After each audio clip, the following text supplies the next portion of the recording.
ఆకాశ పక్షులను పోషిస్తున్న దేవుడు, నేడుండి రేపు పొయ్యిలో వేయబడే అడవి గడ్డిని అలంకరిస్తున్న దేవుడు నిన్ను ఖచ్చితంగా పోషిస్తాడు, నిన్ను ఖచ్చితంగా అలంకరిస్తాడు. కేవలం బట్టలతో కాదు, మంచి ఆరోగ్యముతో, బలముతో, సౌందర్యముతో, తన మహిమతో ఈ లోకంలో దేవుడు తన కొరకు నిన్ను అలంకరిస్తాడు, నిన్ను పోషిస్తాడు.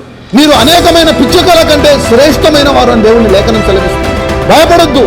ఈ లోకంలో జరిగే కీడును చూసి, ఈ లోకంలో వచ్చే తెగులును చూసి, ఈ లోకంలో ఉన్న పరిస్థితులను చూసి నువ్వు భయపడొద్దు. ఎందుకంటే ఈ లోకంలో మీరున్నప్పటికీ మీరు ఈ లోక సంబంధులు కారు, మీరు పరలోక సంబంధులు, దేవుని రాజ్య సంబంధులు. అంధకార సంబంధమైన రాజ్యము నుండి ఆయన తన ప్రియ కుమారుని యొక్క రాజ్య నివాసునిగా నిన్ను చేసి ఉన్నాడు. నువ్వు పరలోక రాజ్య యేసు క్రీస్తు రాజ్య సంబంధుడు.